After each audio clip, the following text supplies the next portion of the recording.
Hello বন্ধুরা, আজকের মোমেন্টসে আমি তোমাদের আমেরিকায় সন্তান আর সম্পত্তি সংক্রান্ত সাংঘাতিক মারাত্মক একটা নিয়ম নিয়ে বলবো। আমাদের দেশে সাধারণত আমরা যা দেখে থাকি, ধরো কোনো ইয়াং কাপল যাদের ছোট সন্তান আছে, ভগবান না করুক তারা যদি হঠাৎ করে মারা যান, তাহলে তাদের ব্যাংক ব্যালেন্স, তাদের সম্পত্তি, তাদের বাড়ি এবং সন্তানের কাস্টাডির কী হবে সেই সব কিছু পরিবারের লোকজন সবাই মিলে বসে ঠিক করেন। কিন্তু এ দেশে ওই একই সিচুয়েশন হলে এরম কিছুই কিন্তু হয় না। এ দেশে গড ফরবিড যদি কোনো ইয়াং কাপল এরম হঠাৎ করে মারা যান, তাহলে তাদের ব্যাংক ব্যালেন্স, তাদের প্রপার্টি, সম্পত্তি, টাকা পয়সা এই সব কিছুর কী হবে, এমনকি তাদের সন্তান বা সন্তানদের কাস্টাডি কে পাবে, এই সব কিছু কোর্ট ডিসাইড করে। কারণ এখানে আমাদের দেশের মতন বাই ডিফল্ট বাবা মার মৃত্যুর পরে তাদের সন্তানরা তাদের টাকা পয়সা, সম্পত্তি সেই সব কিছু পায় না। এমনকি হাজব্যান্ড যদি তার ওয়াইফের নাম উইলে না লিখে রেখে যান, বা হাজব্যান্ডের সাথে ওয়াইফের যদি জয়েন্ট অ্যাকাউন্ট না থাকে, সেক্ষেত্রে হাজব্যান্ড মারা গেলে পরে ওয়াইফ কিন্তু কিছুই পান না।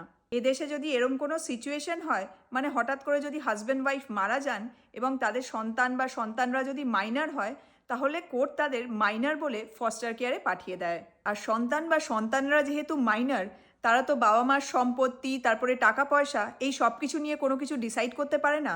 সেজন্য টাকা পয়সা, সম্পত্তি, ব্যাংক ব্যালেন্স এই সব কিছুর কী হবে সেগুলোও এখানে কোর্ট ডিসাইড করে। সেজন্যই এখানে উইল বা ট্রাস্ট বানিয়ে রাখাটা ভীষণ প্রয়োজন, যাতে এইরকম সিচুয়েশনে কোনো ফ্যামিলিকে না পড়তে হয়। সম্পত্তি তাও ঠিক আছে, প্রপার্টির কথা যদি ছেড়েও দিই, কিন্তু সন্তান বা সন্তানরা মাইনর বলে কোর্ট যদি বাচ্চাদের ফস্টার কেয়ারে পাঠিয়ে দেয়, সেটা তো সাংঘাতিক মারাত্মক, সেটা কেউ কখনোই চায় না। এদেশে কোনো অ্যাটর্নিকে দিয়ে উইল বা ট্রাস্ট বানাতে গেলে প্রচুর টাকা খরচ হয়। কিন্তু যদি কেউ তার ইন্স্যুরেন্সের লিগাল অপশন, মানে লিগাল ইন্স্যুরেন্স নেয়, তাহলে উইল বা ট্রাস্ট কিন্তু অনেক সস্তাতেই বানানো যায়। কারণ এদেশে থাকতে গেলে উইল বা ট্রাস্ট করিয়ে রাখাটা ভীষণ জরুরি। তো এই ছিল আমেরিকায় সন্তান আর সম্পত্তি সংক্রান্ত একটা মারাত্মক সাংঘাতিক নিয়ম। ভাবলাম আজকের মোমেন্টসে তোমাদের সাথে এটা শেয়ার করি। তো যাই হোক, এখন টাটা, তোমাদের সাথে পরের মোমেন্টসে আবার কথা হচ্ছে। Bye bye.